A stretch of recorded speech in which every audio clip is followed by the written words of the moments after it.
We have updates from the Oval Office as the Ukrainian President Vladimir Zelensky has returned, this time wearing a suit. I have to tell you, last time he was in the Oval Office getting completely berated, undressed by J.D. Vance and others, the press heckling him, it was a rough day. I mean, it was a rough day for the Ukrainian people, to be quite honest. The tone a little bit different as Zelensky joins Trump just days after he met with Putin. Half the country's upset with Trump for meeting with Putin, who of course has invaded Ukraine. Just last night, he bombs Ukraine and kills innocent children. The blood is absolutely on Putin's hands. But here we see a strategy of possibly, I don't want to say more humility, because I don't think Zelensky needed humility in the first place. He's fighting for his people. He has explained already in the past why he doesn't wear a suit during times of war, because it wouldn't look good to his people, like he's out there, at cocktail hour when he should be, leading the military in a wartime. Either way, here is Vladimir Zelensky cracking a smile and even a joke as the press say, hey, nice suit. First of all, Mr. President Zelensky, you look fabulous in that suit. I said the same thing. Yeah, you look good. I said the same thing. Yeah, looks good on I you. said the one that attacked you last time. See, now I remember that. I apologize to you. You look wonderful. No, my first question for you, President Zelensky. In the same suit. So I don't know if you caught that. Zelensky said to, and by the way, this might be one of the first times I've ever seen Trump laugh. Zelensky, a comedian, right, a professional comedian turned president, throws it back at the press corps and says, you're wearing the same suit. Again, the press corps being this guy who's, I think, Marjorie Taylor Greene's boyfriend. And by the way, it was a dark moment in our country's history. It really was, to see our president of the United States of America berating Zelensky, who, for what? Wanting to get his people as much help as he can. You can say no, you're not going to support the Ukrainian war, but you can't fault this guy for defending his people against an invasion by a country that has the most nuclear weapons in the world. You can't blame the guy. But this time he shows up, he does their little performative theater, he puts on a jacket, it looks like he got at Ross, and he responds with a joke. Again, I've never seen Trump laugh like this before. Watch this again. In the same suit. You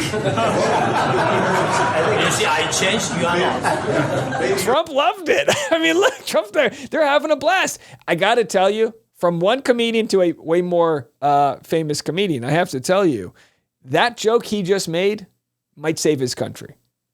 And I mean that in all seriousness. The ability to think on his feet in an intellectual way, speaking not his first nor his second, but his third language, at the very least. I mean, literally, when this war started, he couldn't speak any English. He was talking just through a translator, but he knows, obviously, he needs to communicate to the world the gravity of his situation. And here we have him cutting the tension, calling it out. Yeah, this is better. I changed my suit, but you didn't. Boom, boom, crowd work. The culmination of this guy's art, his life, being able to, to disassemble a room with a little bit of humor, that could be something that, I don't know, I might be naive, but that could be the type of momentum shift that actually gets him a little bit more support. Support for Ukraine has increased as Trump has been more willing to say, hey, what can we do? We got to help Ukraine. And again, that's what we need to do right now. We need to support people that are getting that are getting invaded. I mean, it's not a war where they both came to the center line and said, let's start fighting. No, they've been on the defensive this entire time. Real quickly, upon peace. So there it is. He crushes it. Trump goes, that's a good one. And again, wild moment. And I have to say, this was the scene just a few months ago with Trump sticking his finger up at Zelensky. Zelensky going, oh boy, what the hell have I done? Now, what has changed? I got to tell you one thing that's changed. They've added more gold to the room. Could it be that the gold is actually making the room a little bit more chill? They've chilled up the man cave, the Oval Office, with a little extra gold. They had to go to Hobby Lobby, get some gold spray paint, a lot of glue, and glue some of that gold stuff onto the marble, and of course, a different tone. Now, all joking aside, is this going to make a difference? Who the hell knows? Now, here is Trump trying to tell a joke to Zelensky. It bombs in the room. It gets groans. I mean, listen, trust me, this is not the response you want. But I'm not taking what Trump was saying seriously, but it was a shitty joke.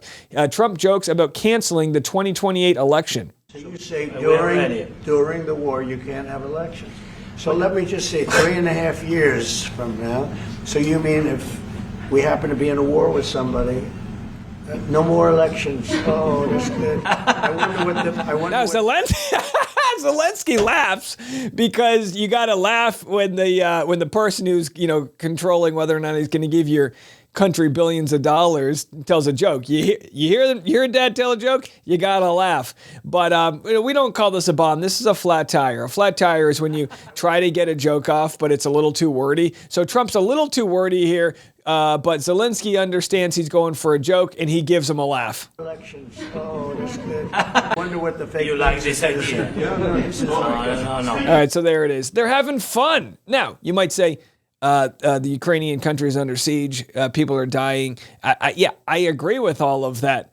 It just feels as though in this insane world we live in, Zelensky understands the levity and the card he's playing, which is, it might not be fair, but I need to be boys with Trump more than Putin is being boys with Trump. That's where I need to be right now. So again, we'll have to see what comes next. It's hard to know. It's hard to know what comes next. We'll have more this afternoon. You can catch us on our private live stream if you want to donate to the channel, patreon.com/Dave Neal. If you want to see me perform in your town, sign up for the newsletter, rushhourwithdave.com. Link to that in the description.